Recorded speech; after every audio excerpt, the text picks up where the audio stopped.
तो अगर आप नई गाड़ी खरीदने वाले हो ना, तो ये वीडियो बहुत ज़्यादा इंपॉर्टेंट है आपको, क्योंकि देखो जनरली क्या होता है, जब हम नई गाड़ी खरीदते हैं ना, एक्साइटमेंट में या कह सकते हो कि जल्दबाजी में कुछ ना कुछ गलती कर देते हैं, जिससे आपका बड़ा नुकसान हो जाता है। तो आज की वीडियो में नई गाड़ी खरीदते टाइम आपको किन किन बातों का ध्यान रखना है वो पता चलने वाला है। पीडीआई से लेकर के कहाँ कहाँ पे आपके पैसे बच सकते हैं, वो सब कुछ आज की वीडियो में बताऊंगा।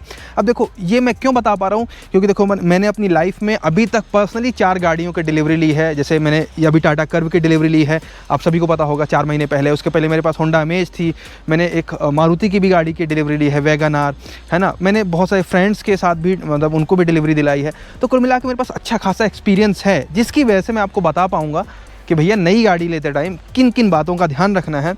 स्पेशली क्या होता है ना, लोग इंश्योरेंस में बहुत गलती करते हैं। इंश्योरेंस में उनको समझ नहीं आता कि भैया कौन सा इंश्योरेंस लेना है, कहाँ से अच्छी डील मिलेगी, तो वो चीज़ भी आपको बताऊंगा। तो चलो वीडियो स्टार्ट करते हैं। तो फाइनली आपने नई गाड़ी लेने का डिसीजन ले लिया है, तो पहली चीज़ यहाँ पे आती है बजट। अब देखो बजट में एक पहली टिप तो ये है कि कभी भी अपने बजट को ओवर पुश मत करो। जनरली मैंने देखा है कि यार लोग गाड़ी लेने जाते हैं, वहाँ पे सेल्स पर्सन कुछ बोलता है कि यार इतना बजट बढ़ा दोगे तो ये वेरिएंट आ जाएगा, जो वेरिएंट उसका नहीं बिक रहा होता है ना, तो लोग अपना बजट बढ़ा देते हैं। तो कभी भी ये गलती मत करना कि भाई एक्साइटमेंट में आके अपने बजट को ओवर पुश करो, क्योंकि बाद में आपको बहुत दिक्कत आने वाली है। और मैं अपने एक्सपीरियंस से बोल रहा हूँ, लोगों को मैंने देखे हैं लेने जाते हैं कुछ और सा वेरिएंट, सेल्समैन के बोलने की वजह से एक वेरिएंट ऊपर ले लेते हैं जो सीधा 1-1.5 लाख रुपये महंगा होता है। सेल्समैन का भी काम हो जाता है, क्योंकि वो वेरिएंट नहीं बिक रहा होता है, और आपने भी 1-1.5 लाख रुपये एक्स्ट्रा दे दिए तो आपका नुकसान हो गया। ये नहीं करनी है, ओवर बजट कभी भी मत करो। दूसरी टिप आती है ब्रांड को लेकर के। तो देखो ब्रांड में ऐसा है कि जितनी भी इंडिया में ब्रांड्स हैं, सारे ही ब्रांड्स अच्छे हैं, सारे ही ब्रांड्स की गाड़ियां अच्छी हैं। अब डिपेंड ये करता है कि आपके लिए उस ब्रांड का एक्सपीरियंस कैसा रहा है। टाटा भी अच्छी गाड़ी बनाता है, मारुति की भी अच्छी गाड़ियां हैं, हुंडई भी अच्छी गाड़ियां हैं। सबका अपना एक यूएसपी है, सबका एक अपना एडवांटेज है। टाटा अच्छी सेफ्टी देता है तो मारुति वहीं पर अच्छी सर्विस और एक अफोर्डेबिलिटी देता है, अच्छा माइलेज देता है ना। वोक्सवैगन में एक अलग ही ड्राइविंग एक्सपीरियंस मिलता है। तो कुल मिला के सभी गाड़ियों का एक अपना कैरेक्टर है।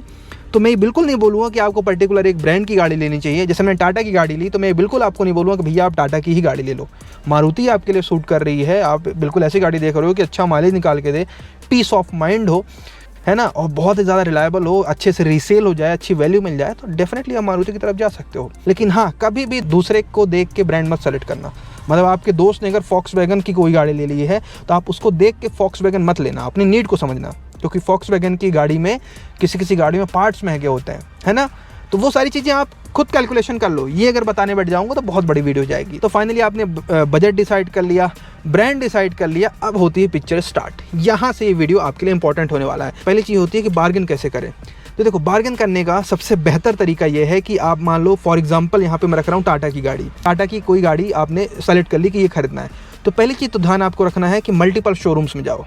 टाटा का अगर आपके सिटी में 2-3 शोरूम है, 2-3 मल्टीपल डीलर्स है, सभी के पास जाओ, सभी को एक दूसरे को काउंटर कोट करो, है ना। ये पर्सनली मैंने जब होंडा अमेज ली थी तो बहुत करा था, और सीधा मैंने 70-80 हज़ार रुपये रेट तोड़ दिए थे। और आपको बता दूं ऐसी कोई गाड़ी नहीं है जिसमें डिस्काउंट ना हो। हाँ, अगर कोई न्यूली लॉन्च्ड गाड़ी है, फॉर एग्जांपल अभी क्रेटा इलेक्ट्रिक आई है, अभी जस्ट मैं वीडियो रिकॉर्ड कर रहा हूँ, तो मे भी उसमें डिस्काउंट नहीं होगा। लेकिन उसके अलावा जितनी भी गाड़ियाँ 5-6 महीने पहले लॉन्च हुई हैं या 1 साल पहले लॉन्च हुई हैं, सभी में डिस्काउंट होता है। ये आपको पता होना चाहिए।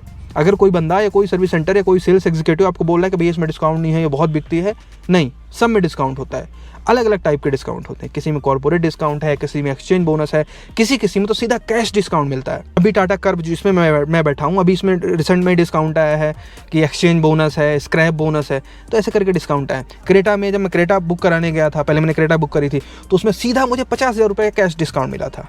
ठीक है, लेकिन बहुत सारे बंदों को नहीं मिलता भाई। पहली टिप, मल्टीपल शोरूम को विजिट करो, साथ ही साथ में अच्छे से बार्गेन करो, एक दूसरे को काउंटर कोट करो। इस शोरूम वाले ने इतना बताया, दूसरे को जाके बोलो कि भैया इतना बता रहा है, इससे कम में दोगे तभी खरीदूंगा। एक यहाँ पे बोनस टिप दूं आपको। तो देखो बोनस टिप ये है कि जब आप गाड़ी लेने जाओ ना, तो कोशिश करो, अगर आपको थोड़ा सा पैसे बचाने हैं तो 2-3 महीने पुरानी की इन्वेंट्री ले लो। फॉर एग्जाम्पल आप अभी गाड़ी लेने जा रहे हो, 1-1.5 महीने पुरानी अगर इन्वेंट्री उनके पास पड़ी है, 1-1.5 महीने पुराना का मॉडल है, तो उसमें आपको अच्छा डिस्काउंट शोरूम वाले दे देते हैं जनरली। अगर वीडियो आपको अच्छी लग रही है तो वीडियो को लाइक करना और शेयर जरूर कर देना, जो भी आपका फ्रेंड गाड़ी खरीदने वाला हो। और इंस्टाग्राम की लिंक भी है डिस्क्रिप्शन में। तो इंस्टाग्राम में भाई मल्टीपल वीडियोस आती रहती हैं अलग अलग टिप्स को लेकर के, इंश्योरेंस को टिप। एक और यहाँ पे टिप है रेट कम करने का, बार्गेन करने का, कलर को लेकर के। जनरली क्या होता है कि यार कुछ कलर्स ना बहुत कम बिकते हैं या लोगों को कम पसंद आते हैं, तो वो कलर्स में आप जाओगे तो आपको ज़्यादा डिस्काउंट मिल जाएगा। हाँ, आपको पसंद भी आना चाहिए वो कलर, ऐसा नहीं कि बिना पसंद के ले लो। यहाँ पे सारी टिप्स लेके आपने अपनी डील क्लोज कर ली होगी। वेरिएंट आपने ऑलरेडी सेलेक्ट कर लिया है, वेरिएंट आपको मैंने पहले ही बता दिया था, बजट के हिसाब से डिसाइड करना है ना, तो वो चीज़ आपके दिमाग में फिक्स हो, कभी वेरिएंट ऊपर मत बढ़ाओ। फॉर एग्जाम्पल टाटा कर्व में अगर क्रिएटिव वेरिएंट है जो कि आपके बजट में आ रहा है, आपकी सारी नीड वाले फीचर्स दे रहा है, तो उसी वेरिएंट पे जाना है, ठीक है। तो वेरिएंट आपने ऑलरेडी क्लोज कर रखा है।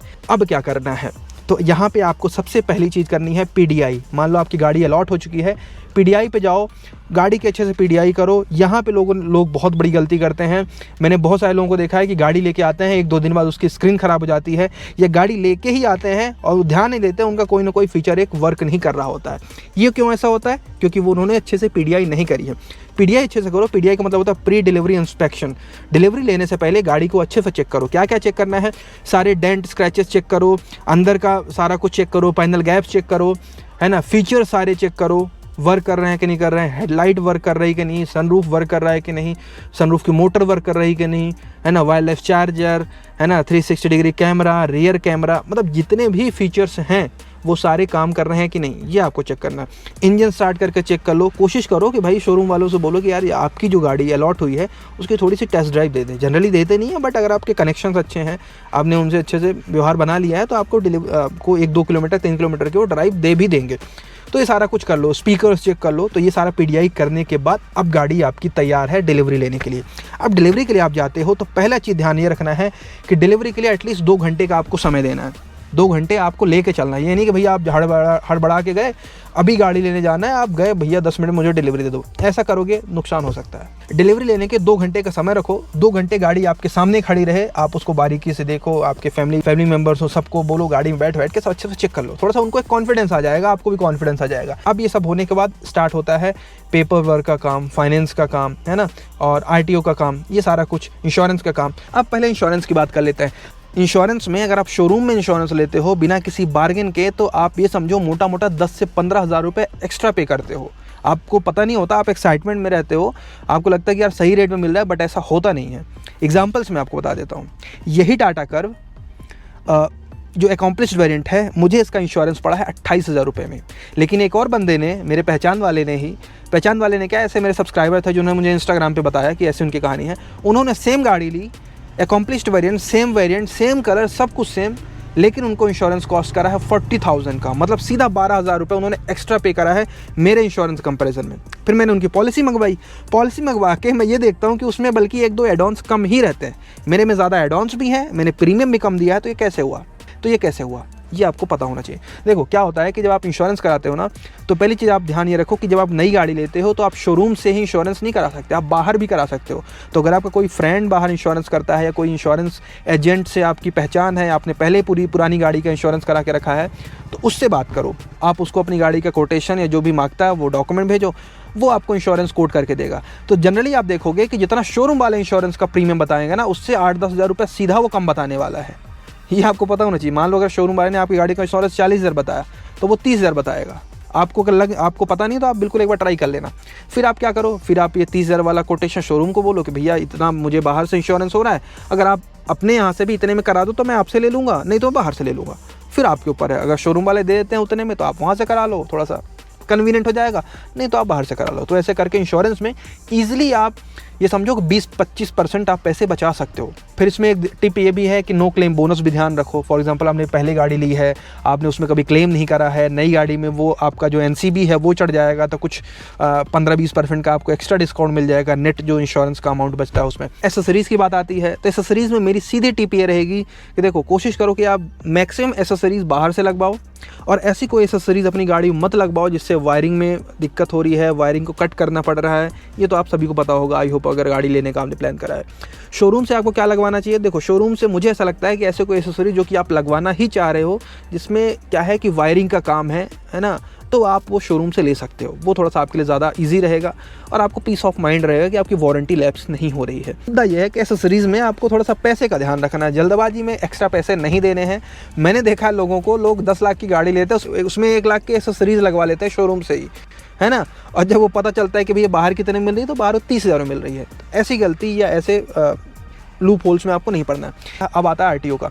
तो आरटीओ में देखो सिंपल सा फंडा है आरटीओ का, तो भाई फिक्स्ड रेट होता है। स्टेट रजिस्ट्रेशन लोगे तो 10% का लगभग कॉस्ट आता है। बाकी अलग अलग वेरिएंट पे भी होता है, बड़ी गाड़ियों में थोड़ा ज़्यादा होता है, छोटी गाड़ियों में कम होता है, पेट्रोल में कुछ हो, मतलब कुल मिला के ये स्टेट के ऊपर डिपेंड करता है।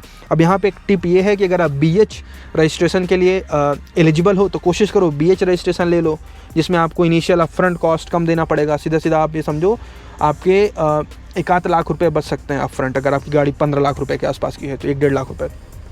बाकी वही है, BH नंबर को आपको हर 2 साल में रेन्यू करना पड़ता है। तो ये सब ये आपका कॉल है, ये कोई मतलब ऐसा नहीं है कि यहाँ पे कोई आपको लूट नहीं सकता है, क्योंकि आरटीओ का पैसा है वो सीधा गवर्नमेंट को जाना है, उतना ही जाना है जितना हर स्टेट का डिमांड होता है। ये आप गूगल करके भी देख सकते हो। जैसे मैं MP से बिलोंग करता हूँ, यहाँ पे स्टेट रजिस्ट्रेशन का जो कॉस्ट है लगभग पेट्रोल गाड़ियों में इन सब में लगभग 10% होता है आरटीओ का। तो आई होप अभी को ये सारा वीडियो देखने के बाद इतना तो आइडिया लग गया होगा कि नई गाड़ी लेते टाइम क्या क्या आपको ध्यान रखना है। एक और टिप्स यहाँ पे मैं ऐड करना चाहूँगा एक्सटेंडेड वारंटी को लेकर के। बहुत सारे लोगों को लगता है कि यार एक्सटेंडेड वारंटी वर्थ नहीं है, काहे को एक्स्ट्रा पैसे देना है। तो मैं आपको बता दूं यही वो एक सिंगल चीज़ है जो कि शोरूम में आप एक्स्ट्रा पे करते हो और आपके लिए वर्थ है। बाकी कोई भी ऐसी शोरूम द्वारा दी गई स्कीम या कुछ भी वर्थ नहीं होती, जब तक हाँ कभी कभी हो सकती है लेकिन मोस्टली नहीं होती है। एक्सटेंडेड वारंटी को छोड़ दिया जाए तो बेटर है कि आप नई गाड़ी ले रहे हो तो 20,000 30,000 रुपये जितनी की भी एक्सटेंडेड वारंटी आ रही है वो आप ले लो, है ना। बहुत काम की होने वाली है। आपको इनिशियली में भी नहीं समझ आएगा, लेकिन जैसे गाड़ी मान लो एग्जांपल के लिए बता रहा हूँ, इस गाड़ी में 3 साल की वारंटी है, आप 2 साल बढ़वा लो 5 साल। वो वारंटी में भाई कभी आपका AC का कंप्रेसर ख़राब होता है, कहीं सस्पेंशन में फॉल्ट आता है, सारा कुछ रिप्लेस हो जाता है। और आपको पता है ये चीज़ें कितनी महंगी आती हैं। सस्पेंशन पूरा अगर चेंज होता है तो 80-90 हज़ार लाख रुपए तक का भी बिल बन सकता है। AC का कंप्रेसर जाएगा तो 20-30 हज़ार 40 हज़ार का भी बिल बन सकता है। तो ये सारा कुछ आपका एक्सटेंडेड वारंटी में कवर होता है। ये मैंने 2 चीज़ें गिनाई, इससे कई चीज़ें होती हैं। अब आप बताओ मुझे कमेंट बॉक्स में आपको ये वीडियो कैसा लगा, है ना। इन्फॉर्मेटिव लगा हो तो ये वीडियो को अपने दोस्त के साथ शेयर करो, उनको बताओ भैया नई गाड़ी लेते टाइम क्या क्या चीज़ों को ध्यान रखना है। बाकी इंस्टाग्राम पे चले आओ, लिंक डिस्क्रिप्शन में है, वहाँ से फॉलो कर लो। इंस्टाग्राम पे भाई हर दूसरे दिन कोई ना कोई रील आती रहती है ऐसे इन्फॉर्मेशन से रिलेटेड।